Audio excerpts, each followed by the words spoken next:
The Sun by Lois Lowry, Book 2, Chapter 4. They noticed that creatures frightened her. A chipmunk, tamed by the little girl, sat on Ear's hand, nibbling at the seeds they gave to it. But Claire backed away with a startled look. "You never seen one before, then, Water Claire?" Beth Ann asked her. "They not be harmful." "You can touch him," Delwith suggested. "He don't mind." But Claire shook her head no. She was fearful of the smallest of creatures. A mouse scurrying across the floor of Alice's hut almost caused her to faint, and fascinated in a worried sort of way with birds. She found frogs amusing but strange, and she was utterly terrified of cows. Claire held her breath and looked away when she had to pass the place where a scrawny milk cow, its wrinkled mouth moving as it placidly chewed on the rough grass, was fenced beside the cottage where tall Andrews lived with his parents. "I must try to learn creatures," she said to Alice apologetically. "It's not right to be so fearful. Even the smallest of the children feel at home with the creatures." Mayhap you had a run-in with a creature once. Alice was in the rocker, knitting with gray wool in the dim, flickering light. Claire sighed. "I don't know, but it's not a feeling of a bad memory. It's as if I have never seen them before." "Fish neither. Fish are familiar," Claire said slowly. "I think I have known of fish somehow. They don't frighten me. I like how silvery they look." "Nary birds." Claire shook her head and shuddered. "Their wings seem so unnatural. I can't get used to them. Even the littlest ones are strange to me." Alice thought and rocked. Her wooden needles clicked in her gnarled hands. Finally she said, "Lame Enar has a way with birds. I'll have him catch us one, for a pet." "Pet?" "A plaything, a pretty. He'll make a cage for it, from twigs." Claire cringed at the thought, but agreed. It would be a start to the learning. One afternoon she stood barefoot on the beach, watching the trio of little girls. Using sticks, they had outlined a house and were furnishing it with debris they found in the sand. "Here's my bed," Beth Ann announced, and patted an armful of seaweed into a shape. "And cups in the kitchen." Ira set 5 scoop-shaped shells in a row. She lifted one daintily and pretended to drink from it. Delwith ran to fetch a branch she saw beside some rocks and dragged it back. Torn from a nearby tree by the constant wind, it was crowned with a thicket of leaves. "Broom. I found us a broom," the little girl announced happily, and scraped the sand with it. "Wait, it needs fixin'." Carefully she tugged at a thin side branch, broke it loose, and tossed it aside. "There, now it's a proper broom." Claire, watching, leaned down and picked up the slender branch that Delwith had discarded. The sand was damp, and she saw her own footprints in it. With the tip of the branch, she poked a round hole in each of her own toe prints, then laughed and scribbled the footprints away with a stick.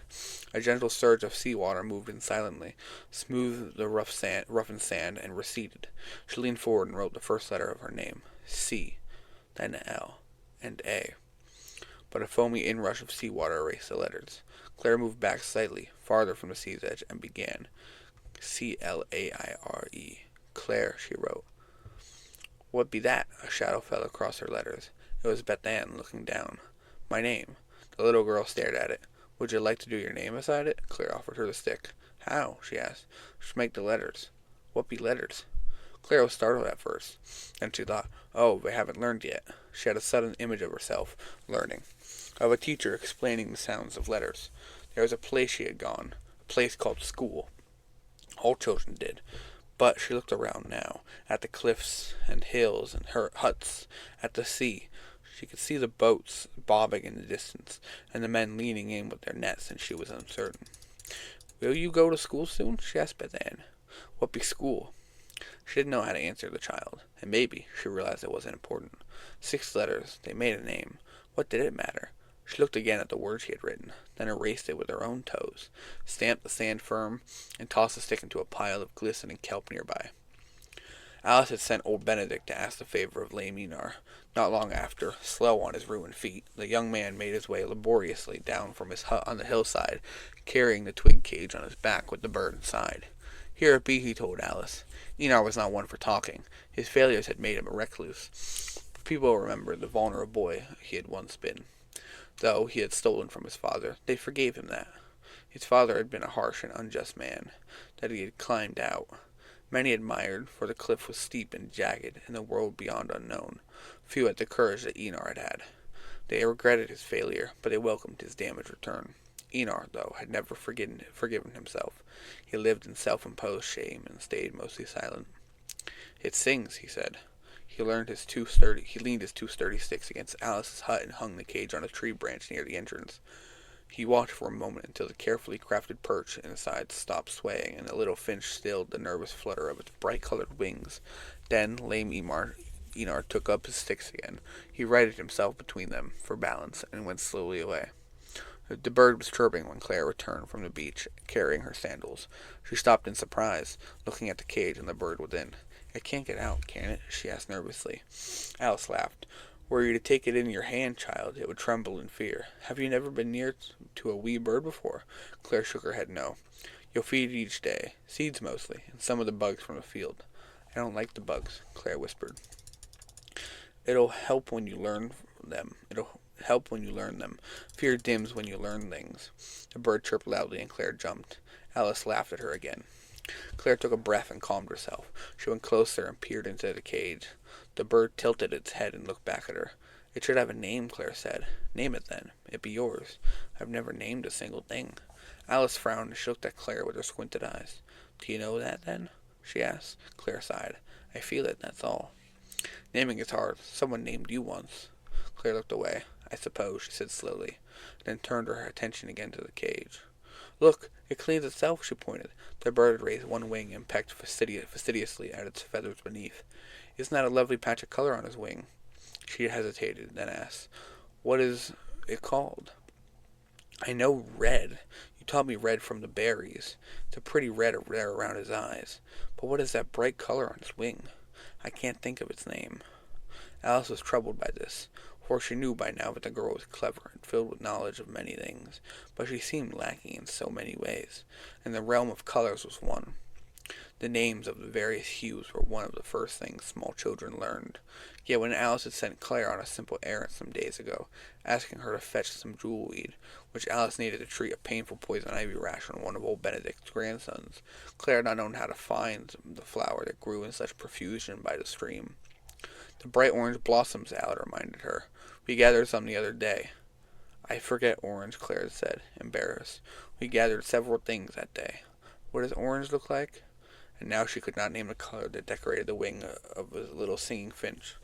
"Yellow," Alice told her. "The same as evening primrose, remember." "Yellow," Claire repeated, learning it. Yellowwing became the bird's name. On a cool, foggy morning, she climbed the hill to find lame Enar and thank him.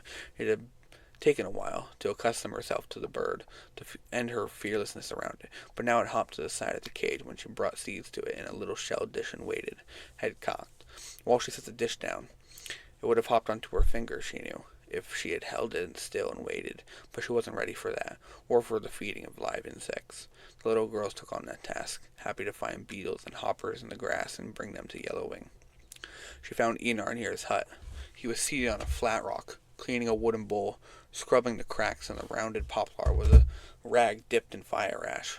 Nearby, through the fog, she could hear the sheep move in the grass and an occasional bleat.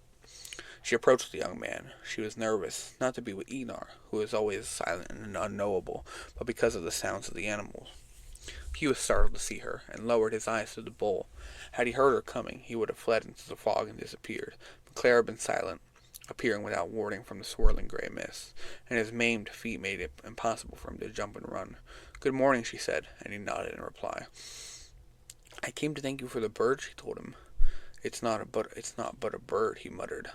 Claire stared at him for a moment. A word came to her from nowhere.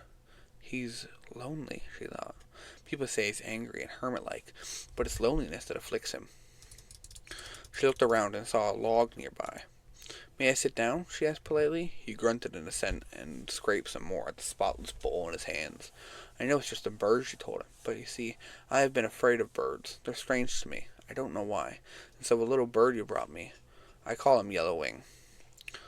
She saw his puzzled look and laughed. "I know, it's just his color, but I'm only learning colors. They're as strange to me as birds, and so it's a help to call him Yellowwing. I say his name when I put his dish of seeds in the cage. And you know what? He's singing now. He was afraid at first, but now he sings." Enar looked at her. Then he arranged his mouth, gave a small sound as a trial, and then reproduced the sound of a small bright-colored bird with its shrill and fluttering whistle. Claire listened in delight. "Could you do the songs of other birds?" she asked him. but he ducked his head in embarrassment and didn't reply. He set the bowl aside and reached for his sticks. Sheep need me, he said brusquely. He rose and moved with his awkward gait into the edge of the foggy meadow. He was no more than a blurred outline when she heard him call back to her. Greens, he called. Not the color, but he needed greens. Willow buds be good, and dandelion. Then he was gone, but as she gathered herself to leave, she heard him whistle the song of the bird once again. Alice and old Benedict stood, watching the preparations for the marriage of Glennis and Martin. Friends of the couple had built a kind of bower from supple willow branches, and now they were decorating it with blossoms and ferns. Beyond, on tables made of board and set outside for the occasion, the women were arranging food and drink. "It's a fine day," Alice commented, squinting at the cloudless sky. "I was wet in rain," old Benedict said with a chuckle, "and never noticed a drop of it." She smiled at him. "I remember your wedding day," she said, and Ailish all smiles. "You must miss her, Ben." He nodded. His wife of many years had died from a sudden fever the winter before, with their children and grandchildren watching in sorrow. She was buried now in the village graveyard with a small stone marker marking her place, and room beside her for old Benedict when his time came. "Look there, at tall Andrews, watching the girl," old Benedict said with a chuckle, and pointed. "He's bent near double with longing for her, isn't it so?" They both watched with amusement as the young man's lovesick gaze followed Claire, who was helping with the flowers. She hardly noticed him. "She puzzles me, Benedict. She's a mystery, but a splendid one." While they watched, Claire lifted one of their little girls and helped her weave daisies into the twigs of the bower. The other little ones waited eagerly for their turns. They follow her like kittens after the mother cat, don't they? "Do you know, she fears cats, even kittens, as if she'd never seen such before." Alice told him. "And birds, I hear. Enar caught a bird for her, and wove a cage for it. She's learning to like it now, for it sings nicely. But, Ben, I had to tell her the colors of it. She don't know the names. Yellow and red, as if they are new to her. And yet she's clever as can be. She creates games for little girls, and helps me with the herbs, but I never knowed one who couldn't say the colors. Not even one who was weak in the mind, like Ailish's nephew, who's like a young boy though he's 30. Even he cries for his blue shirt instead of the green," old Benedict said. "Not water, Claire. She may long for the blue, but don't know its name. She's learning now, but she's like a babe about it." "So you've got you a wee babe to tend, after all these years without," he teased her. He patted her hip through her thick skirt, and she pushed his hand away. "Let me be, you old fool," she told him fondly.